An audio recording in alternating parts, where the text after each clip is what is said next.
নমস্কার বন্ধুরা, আমি সুতপা লাড্ডু গোপাল লাইফস্টাইল চ্যানেলে আপনাদের সবাইকে স্বাগত জানাই। আজকে সম্পূর্ণ নতুন একটি ব্লগ। আজকে বন্ধুরা দেখাচ্ছি আপনাদের সবাইকে পূজার ভিডিও, কিন্তু আমি একটা মন থেকে ভিডিও বানালাম যে আমরা প্রেমানন্দ মহারাজজির প্রবচন শুনে 1 বছর ধরে আমরা শুনে আমরা স্বামী স্ত্রী মিলে প্রতিজ্ঞা করেই ফেললাম যে মাছ মাংস ডিম পুরোপুরি আমিষ খাবার ছেড়ে দেবো বন্ধুরা। তো সেই সম্পর্কে একটু যেটা আমার একটু মনের অভিপ্রায় সেটুকু আমি আপনাদের সামনে শেয়ার করছি। যখন মানুষ একটা ভালো কাজ করে না, তখন দেখবেন সব থেকে বেশি বাধা হয়ে দাঁড়ায় আমাদের মনকে কন্ট্রোল করতে না পারলে পদে পদে বাধা হয়ে দাঁড়ায়। আমরা স্বামী স্ত্রী মাছ মাংস ডিম ছেড়ে দিয়েছি বন্ধুরা। প্রথম মনও সাথ দিত না, কারণ বাঙালি ঘরে জন্ম, ছোটোবেলা থেকে মাছ মাংস ডিম খেয়েই আমরা অভ্যস্ত। ভীম একাদশীর দিন আমরা দুজনে একাদশীর ব্রত তো প্রত্যেক দিনই আমরা প্রত্যেকটা একাদশীর ব্রতই পালন করি। তো আমরা দুজনে সেই দিনে নির্জলা ছিলাম। যদিও আমি নির্জলা শেষের দিকটা থাকতে পারিনি, আমার স্বামী কিন্তু নির্জলা ছিল।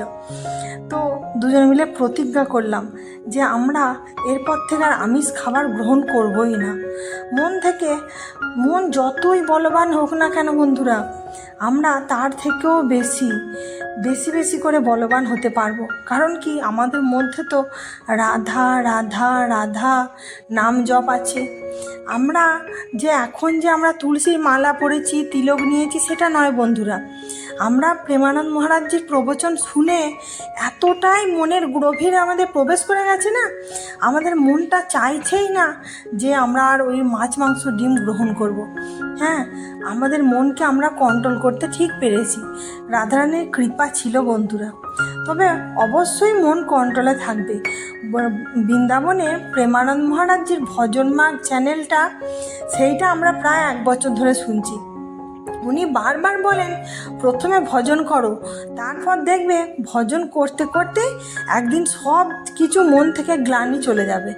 হ্যাঁ, আমরা বারবার যে রাধা রাধা রাধা রাধা নামটা জপ করতে ওনার কথা মতোই দেখছি একদিন না একদিন সে ভীম একাদশীর দিনে হঠাৎ করে আমাদের মনের মধ্যে এই জিনিসটা এলো যে চলো তো আমরা ত্যাগই করব, ভগবানের জন্য কিছু একটু ত্যাগ করি, তবে তো জীবনে একটু কিছু বেঁচে থাকাটাও ভালো কিছু হবে। হ্যাঁ, জানি অনেক বন্ধুদের অনেক কিছুই খারাপ লাগবে যে কেন এখন থেকে ছেড়ে দিল। হ্যাঁ, আবার আমাদেরই যে আত্মীয় স্বজন বন্ধু বান্ধব তারাও বলছে যে এত অল্প বয়স থেকে কেন ওসব করছো। কারণ আমরা যে গভীরে ঢুকতে পেরেছি, হয়তো ওনারা ঢুকতে পারেননি, ওনাদের এখন সময় আসেনি। তবে হ্যাঁ, আমি আশা করব সবার মধ্যে একদিন ওই দিন আসবে। কি জানি যে রাধারানীর ভক্ত হয়ে গেলে না বন্ধুরা, দেখবেন মন থেকে পুরোপুরি চলে যায়। কারণ কি, আমরা একটা জিনিস ভাবলাম মহারাজজির কথা শুনি যে কলিযুগে আমাদের আয়ু সত্যি খুব কম, জীবনে প্রায় অর্ধেকটা পার করে ফেলেছি। এখন আমার বয়স প্রায় 36-37 বছর বয়স। আমার হাজব্যান্ড আমার থেকে একটু বড়, তো আমাদের প্রায় অনেকটা দিনই চলে গেছে।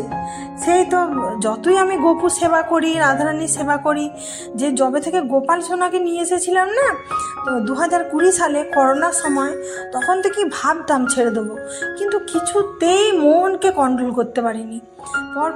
পর এতগুলো দিন পার হয়ে গেল, আজ 2026 সালে এসে তবে মন হচ্ছে যে না, এইটুকুনি ভগবানের জন্য আমরা ত্যাগ করতে পারি। বই কি বলছে প্রেমানন্দ মহারাজজির কথা আমাদের মনের মণিকোঠায় রয়ে গেছে। রাধারানীর চরণ স্পর্শ করে যে কটা দিন বাঁচবো বন্ধুরা, আর আমিষ গ্রহণ করব না। জানেন বন্ধুরা, আমরা এখনও বৃন্দাবন ধাম দর্শন করিনি। যদিও রাধারানীর কৃপা হয় তাহলে ঠিকই দর্শন করতে পারবো। এতটাও যে আমরা খারাপ কাজ করিনি যে বৃন্দাবন দর্শন করতে পারবো না, অবশ্যই পারবো। আর এতটাও সহজ ছিল না যে আমিষ খাবার ছেড়ে দেওয়া। প্রথম কীরকম মনে হতো বলুন তো, যে ছেড়ে দেব, আবার আমার 2টি ছেলে আছে, তাদেরকে কি করে বানাবো, নিশ্চয়ই কেনা খাবারটা তো বাইরে থেকে দেব না। যেহেতু আমরা এতদিন প্রবচন শুনছি যে বাইরের খাবার, তাদের মনের মধ্যে কি বিকার চলে না চলে, সেই অবস্থায় তারা খাবার বানাবে, সেই খাবার আমাদের বাচ্চারা খেলে মনটা থেকেও ওদের মনের মধ্যেও সেই বিকার আসতে পারে। যতটা আমাদের বিশ্বাস বিশ্বাস, এই বিশ্বাসটুকু নিয়ে আমরা ছেড়েছি। তবে আশা করবো রাধারানীর কৃপায় বাচ্চাগুলো অন্তত ছেড়ে দেবে। কি জানি, আমার ছোট ছেলের জন্যই গপু এসেছিল। আমার ছোট ছেলেই বলেছিল, মা যে করোনার সময় সব ঘর থেকে বেরোতে পারছি না, আমাকে গপু এনে দাও না, আমি খেলা করব। তো ছোট ছেলের জন্যই গপু এসেছে। তখন বড় ছেলে বলেছিল, মা ও যখন বায়না করছে তাহলে ওকে এনে দাও না, তাহলে আমরা সবাই মিলে গপুকে চান করাবো, গপুকে খাওয়াবো, মানে খেলা করবো।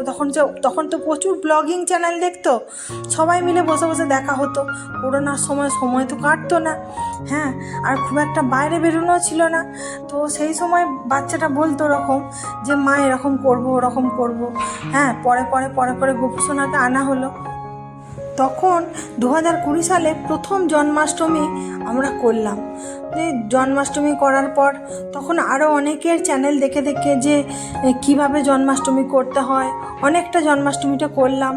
তারপরে রাত্রিরে বললো রাত্রি 12টার সময় গীতা পাঠ করতে। তখন যেরকম শুনেছিলাম সেরকম রাত্রি 12টায় জেগে গীতা পাঠ করছি বন্ধুরা। মানে তখন থেকেই ভগবান আমাদেরকে বলছেন যে কিছু একটা কর, হ্যাঁ। আর আমাদের গুরুদেব নেওয়া হয়ে গেছিলো তারও 2 বছর আগে, মানে গুরুদেবের কাছে আমরা নাম নিয়েছিলাম। তবে বন্ধুরা, প্রেমানন্দ মহারাজজির কথা শুনে মনে কিন্তু অনেকটাই জোর পেলাম, হ্যাঁ। বারবার বলতেন যে যাই কিছু হবে গুরুদেবের চরণ আশ্রয় করবে। গুরুদেবের চরণ হলো সব থেকে বড় জিনিস। দেখবে সব কিছু ভালো রাস্তা গুরুদেবই দেখান, হ্যাঁ। প্রথম তো ছোট ছিলাম, অতটা আমাদের বুদ্ধি হয়নি। বলে না, যখন ভগবানের দেয়ার হয় তখনই ভগবান দেয়, সময় না হলে কিছু হয় না। দিয়ে পরপর প্রেমানন্দ মহারাজজির কথা শুনলাম, হ্যাঁ। 1 বছর ধরে শুনি। গুরুদেবের চরণ একদম সুন্দরভাবে এখন আশ্রয় করে নিয়েছি যে গুরুদেবই আমাদের পথ দেখাবেন। এটা আমাদের মনে হয়ে গেছে যে গুরুদেবই পথপ্রদর্শক। বাস, আমার গুরুদেব যেহেতু ইহ জগতে নেই, কিন্তু গুরুদেব হলেন ব্রহ্মা বিষ্ণু মহেশ্বর। মানে কি বলবো, মানে সমস্ত কিছুর উপরে আছেন গুরুদেব, আমাদের এটা কলিযুগে বলেন, হ্যাঁ। তখন আমার মনটা হলো যে এতবার করে যখন প্রেমানন্দ মহারাজজি বলছেন যে এরকম যে আমিষ ছেড়ে দাও, যে নিজেদের ভাতের থালায় যদি ওই জিনিসটা দেখো তাহলে তার যে কতটা কষ্ট হয়েছে, তার যখন মৃত্যুটা হয়েছে তখন কীরকমভাবে কষ্ট হয়েছে, ওই সব জিনিসগুলো শুনে না বন্ধুরা, সত্যি তারপর থেকে যখনই আমরা খেতাম সে ওই কথাটাই আমাদের কানে বাজতো। এর জন্য না আমরা পুরোপুরি ছেড়েই দিলাম, যে না ছেড়ে দিই, যতদিন বাঁচবো, হ্যাঁ, ততদিন আমরা আমিষ খাবার আর গ্রহণ করব না, হ্যাঁ। অনেকেই বলছে যে শরীরে ভিটামিন কমে যাবে, শরীরে সব কিছু কমে যাবে, আমরা যেহেতু খেয়ে অভ্যস্ত। কিন্তু বলুন তো বন্ধুরা, আগের দিনে রাজা মহারাজা যে যুদ্ধ করতেন, প্রায় মানুষই আমিষ খাবার খেতেন না। দেখবেন আপনারা ইতিহাস পড়বেন, প্রায় মানুষই দেখবেন নিরামিষ খাবারই খেয়েছে। ওইটা আমার মনে বেশি দিয়েছিল, যে জোর দিয়েছিল যে সত্যি তো, আর যত দিন যাচ্ছে তত আমিষ খাবারের প্রবণতাটা ছেলেদের বাড়ছে, মানুষদের মধ্যে বাইরের খাবারের বাড়ছে প্রবণতাটা, যে দূর আজকে আর কিছু ভালো লাগছে না, আমরাই করেছি, কিছু ভালো লাগছে না অনলাইনে এটা অর্ডার করে নিই, খেয়ে নিই। কিন্তু খেয়ে তো নিলাম, পেটও ভরে গেল, কিন্তু না সেই এই এতটা আমরা যে তলিয়ে ভাবতে হয় এটা ভাবিনি, হ্যাঁ। যবে থেকে মানে বাবার যে বচনগুলো আমরা শুনি প্রত্যেক দিন বন্ধুরা, প্রত্যেক দিন 2-3টে করে ভজন মার্গে 2-3টে এপিসোড আমরা দেখি। মানে আমি যখন রান্না করি, দাঁড়িয়ে রান্না করতে ওই রাধা রাধা রাধা রাধা নাম তো আমার অন্তর্মন থেকে চলে, ওই জপ। আর প্লাস প্রেমানন্দ মহারাজজির ভজন মার্গ যে চ্যানেলটা, ওটা আমি চালিয়ে দিই। আমি একটু আস্তে করে শুনি, কখনো না একটু জোরেও দিই, যে যাতে ছেলেদের কানেও এই কথাটা পৌঁছয়, হ্যাঁ। একদিন আমার বড় ছেলে এসে বলছে, মা তুমি প্রেমানন্দ মহারাজজির ভজন শুনছো? আমি বলছি হ্যাঁ। বলছে আমিও তো মাঝে মাঝে শুনি, আমার খুব ভালো লাগে। মানে দেখুন না, এরকম হয়।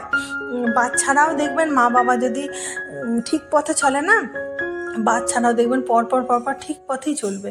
হ্যাঁ, তবে আমিও আশা করছি রাধারানীর কৃপায় বাচ্চারাও যেন ছেড়ে দেয়। হ্যাঁ, কে বলেছে নিরামিষ খাবার নেই?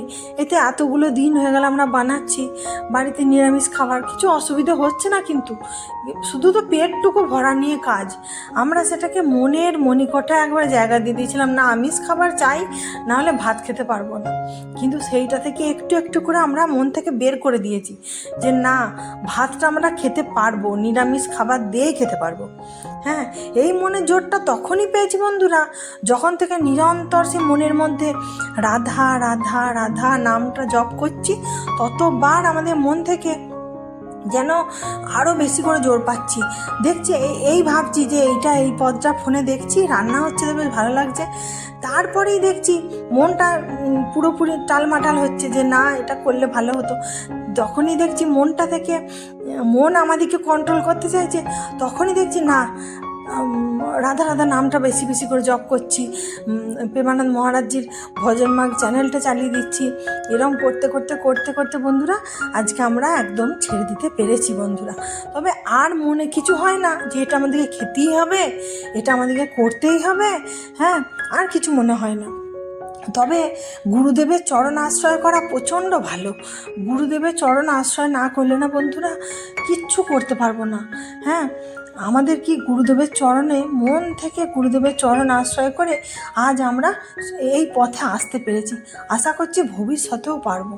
যতবারই মনে মনে এসেছে ততবারই রাধারানীকে আশ্রয় করে ঠিক পারাপার হয়ে যাচ্ছি। মহারাজজি বলেন প্রকৃতি আমাদেরকে কি দেয়নি, সব কিছু দিয়েছে।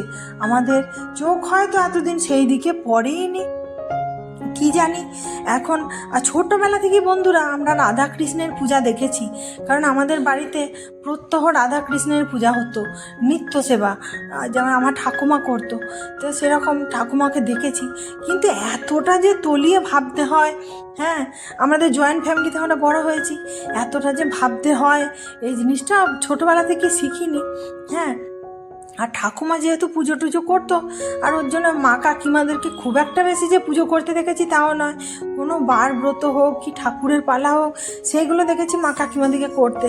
হ্যাঁ, মা কাকিমা জেঠুমা এইসব মিলে। কিন্তু যে রাধাকৃষ্ণের যে প্রত্যেক দিনে নিত্য সেবা, তুলসী মহারানী সেবা, হ্যাঁ আমরা দেখেছি, কিন্তু আমরা করিনি তো কোনো দিনই। ছোটোবেলায় যেহেতু জয়েন্ট ফ্যামিলি ছিল, বাবা মায়েদেরই করতে পারতো না, তাহলে আমরা কি করব। আমরা হয়তো যেদিনে মায়েরা বলতো আজকে একটু সন্ধে টন্ধে দিয়ে দিবি তো, সেদিন একটু সন্ধে দিয়ে দিলাম, কি বলতো আজকে একটু তুলসী গাছে জলটা দিয়ে দিবি তো, মানে এগুলো মায়েরা শেখাতে চাইতো। কিন্তু জয়েন্ট ফ্যামিলি তো তখন মনে হতো না এ মায়েরা করুক না, আমরা কেন করব, আমরা খেলাধুলা করব এইভাবে। হ্যাঁ, মানে আমরা যে দুই বোন ছিলাম, মানে আমার সেজু কাকুর মেয়ে আর আমি দুজনে মিলে, ও নাকি বলে ছোটোবেলায় যখন কিসে পড়ে ক্লাস 3-4 এরকম পড়ি আমরা দুজনে, মানে সেই বন্ধু কাম বোন, মানে একসঙ্গেই বড় হয়েছি। তো দিয়ে ও বলেছিল যে আমি না রাধা কৃষ্ণকে না আমাদের উঠোনে নাচতে দেখেছি, মানে আমাদের মাটির বাড়ি, দেশের বাড়িটা মাটির বাড়ি ছিল, নাচতে দেখেছি। ওটা যে বলেছে আমার কিছু মনেই হয়নি। হ্যাঁ, পরে যখন দেখছি যে না এত দিন যাচ্ছে, এত মানুষ ভজন মার্গ চ্যানেলের সঙ্গে জুড়ছেন, প্রেমানন্দ মহারাজজির কথা শুনছেন, আজকে ওনার একটুখানি দর্শন পাওয়ার জন্য মানুষ দিনের পর দিন দাঁড়িয়ে থাকছে রাস্তায়, যে কেন কিছু তো আছে। পরপর দেখে যাই হোক কত সুন্দর একটা ভালো রাস্তায় এসে গেছি বন্ধুরা। তো এই ছিল একটা মনের গভীরে যে একটা কিছু কথা আমাদের ছিল, সেইটুকু আমি আপনাদের সামনে বললাম। তো কেমন লাগলো অবশ্যই বলবেন। আর আপনারা যদি এই পথে আসতে চান তাহলে ভজন মার্গ চ্যানেলটা শুনবেন, হিন্দিতে বলে, বেশ ভালো লাগবে। আপনারা শুনবেন, দেখবেন মোর থেকে অনেক জোর পাবেন। আর এইটুকুই বলার ছিল, আমি আমার নিত্য পূজার মাধ্যমে দেখিয়ে দিলাম। হ্যাঁ, আর একাদশীও আছে, আমি ওর জন্য দেখিয়ে দিলাম যে আজকে আমরা একাদশীর ব্রতও করছি। আর যে আমি বলছি যে বন্ধুদের সামনে একটু নিত্য পূজার মাধ্যমে আমার যে মনের একটা কথা, যে প্রত্যেক দিন আমি তো পুজোর ভিডিও দিই।